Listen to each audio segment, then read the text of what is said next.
Почитувани медии, почитувани граѓани, најпрво сакам искрено да се заблагодарам вас, медиумите, новинарите, без разлика во колку број сте дојдени, присутни овде. За нас не е важна бројката. Доволен ни е само еден медиум, толку го тој ја пренесе нашата порака точно и коректно. Сакаме јасно и недвосмислено да кажеме, овој собир нема партиска ниту политичка позадина.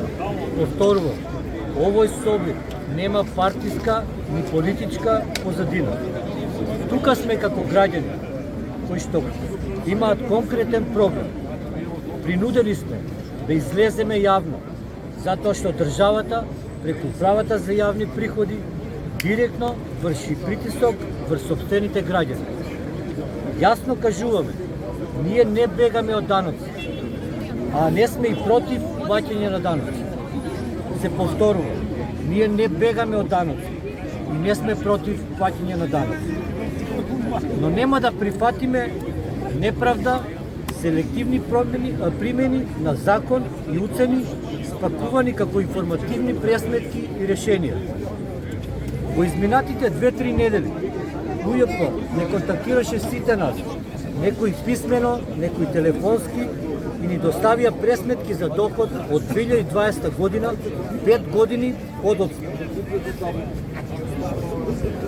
И сметаме дека УЈП направила сериозни пропусти во постапките. И тоа, не постапила навремено со евидентирање на приливите, не донела решение во текот или наредната година, не обезбедила навремено и уредно информирање на граѓаните.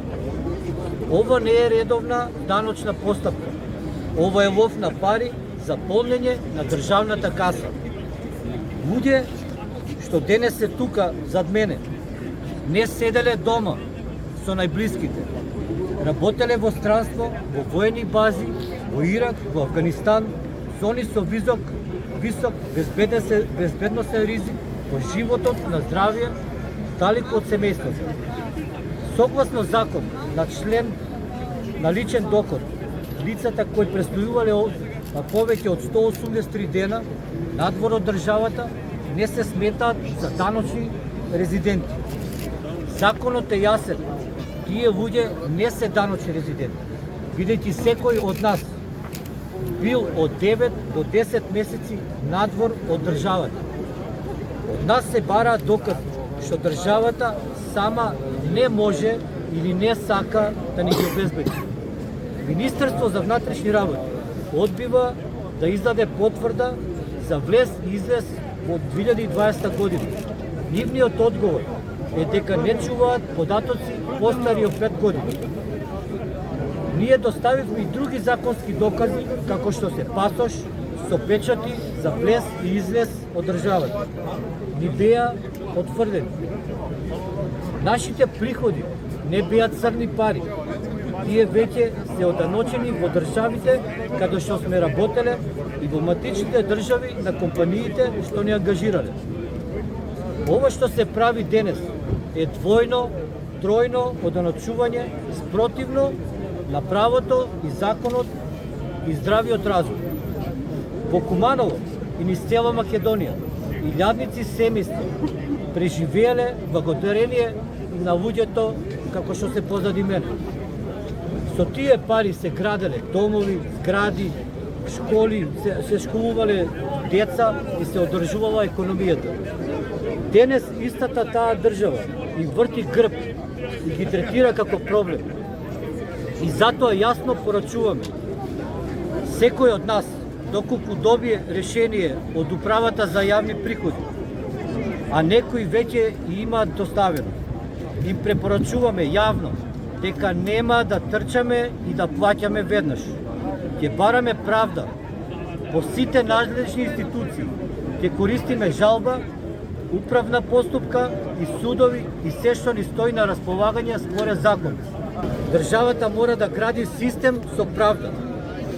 Ова е граѓански глас против неправда што може да го погоди секого, без разлика на политичка, национална или било каква друга припадност. И за крај, државата се гради со доверба, А довербата се руши кога граѓанинот се чувствува неправедно и незаштитено. Благодарам. Значи, изминатите 23-4 години, како што проектите започнаа во Ирак и Афганистан, зборувам само за Куманово, мислам дека бројката е од 20 до 25.000 луѓе. Моментална бројка, сега што се опфатени, се 3-4.000, може и повеќе, не знаеме точно колку. Значи, тоа се луѓе што се опфатени од 2020 па наваму.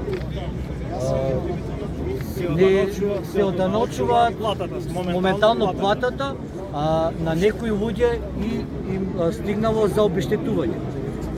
Кога однесеш документи за обештетување, тие ги разгледуваат и уште се во процес, така да и тоа може да ти биде проблем. Следи додатен проблем.